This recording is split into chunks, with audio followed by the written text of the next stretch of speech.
Welcome to live steno classes. आपका dictation प्रारंभ होगा 5 सेकेंड बाद। Yes, ready, start. राजू फटी आंखों से उस पन्ने को देख रहा था जो एक अंतर्देशीय लिफाफे पर लिखा गया था।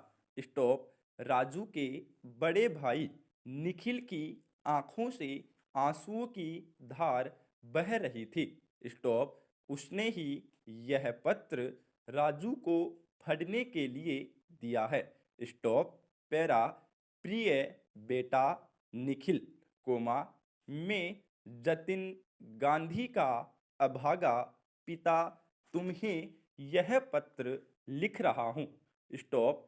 तुमने मेरे बेटे के मर्त शरीर को सुरक्षित भिजवा दिया, कोमा, उसके लिए मैं तुम्हारा आभारी हूँ। स्टॉप। जतिन मेरा इकलौता बेटा था। स्टॉप। मैं पोस्ट ऑफिस में क्लर्क की नौकरी करता था। स्टॉप। मैं और मेरी पत्नी अपना पेट काटकर जतिन की पढ़ाई की फीस भरते थे। स्टॉप। वह इंजीनियरिंग बनकर हमारे जीवन का आधार और बुढ़ापे का सहारा बनना चाहता था। स्टॉप। हम उसके लौटने की प्रतीक्षा कर रहे थे। स्टॉप। वह आया अवश्य, कोमा, परंतु खपन में लिपटकर। स्टॉप। हमारा सहारा बनने की जगह हमें उसकी अर्थी को कांधा देना पड़ा। स्टॉप। विधि का यही विधान था। स्टॉप। हम लोग उसके निधन पर आंसू बहाए के सिवाय कर ही क्या सकते थे। स्टॉप। पैरा। बेटा जतिन तुम्हारी बातें हर पत्र में लिखता था। स्टॉप। वह तुम्हें बहुत मानता था। स्टॉप। मुझ बूढ़े पर एक एहसान कर सकोगे, क्वेश्चन मार्क। क्या तुम कुछ दिनों के लिए हमारे गांव आ सकते हो, क्वेश्चन मार्क। मैं और जतिन की माँ तुम्हारे साथ बैठकर अपने बेटे के बारे में बातें करना चाहते हैं। स्टॉप। पैसे की तंगी के कारण वह 2 वर्षों से घर भी नहीं आया। स्टॉप। अब वह कैसा लगता था, क्वेश्चन मार्क। हमारे बारे में तुमसे बातें करता था, क्वेश्चन मार्क। तुम्हें हमारा आशीर्वाद। स्टॉप। पैरा। राजू ने पत्र फटकर निखिल की ओर प्रश्नसूचक दृष्टि से देखा। स्टॉप। निखिल ने उसे भयंकर रात की घटना सुनाई जिसने उसके जीवन को झकझोर के रख दिया। स्टॉप। निखिल और उसके 3 मित्र हॉस्टल में आसपास के कमरों में रहते थे। स्टॉप। जतिन उसमें सबसे छोटा था। स्टॉप। उसकी इंजीनियरिंग की पढ़ाई का आखिरी वर्ष था। स्टॉप। कुछ ही महीनों में वे घर वापस लौट जाते और अच्छी नौकरियां पाकर जीवन में आगे बढ़ते। स्टॉप। 31 दिसंबर की शाम थी। स्टॉप।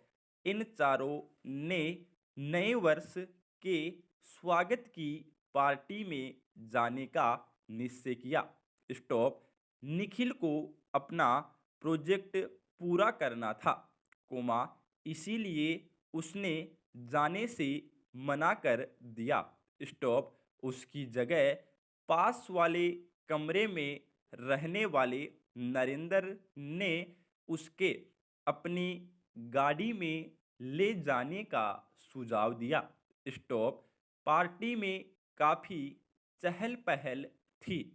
स्टॉप। इस मित्रों में से किसी को भी शराब पीने का शौक नहीं था। स्टॉप।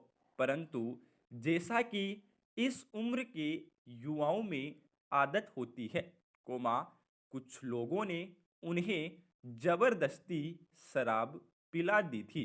स्टॉप। रात के 2 बजे उन लोगों ने वापस जाने का निश्चय किया। स्टॉप। बाहर चारों तरफ कोहरा छाया हुआ था। स्टॉप। नरेंद्र गाड़ी चला रहा था।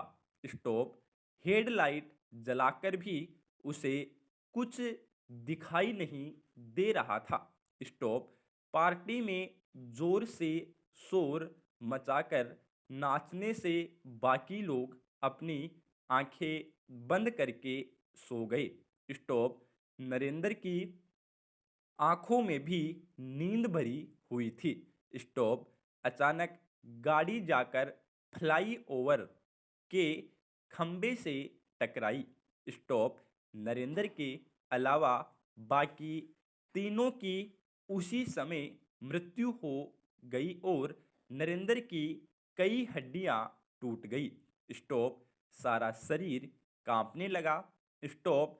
मृतकों को पहचानकर उनके माता पिता को खबर देना और उन शवों को शवगृह में रखवाना, कोमा इन सभी बातों ने निखिल को शारीरिक और मानसिक रूप से हिलाकर रख दिया। स्टॉप। कल तक जिन मित्रों के साथ वह अपने जीवन के सुख दुख बांटता था, कोमा आज बिना आवाज किए, कोमा प्राणहीन थे। स्टॉप। उनके माता पिता की हृदय विदारक चीखें उसे रात भर जगा रही थी। स्टॉप। और अब यह पत्र, कोमा आखिर कैसे खड़ा होगा वह, कोमा वेलू गांधी के सामने। पूर्ण विराम। धन्यवाद।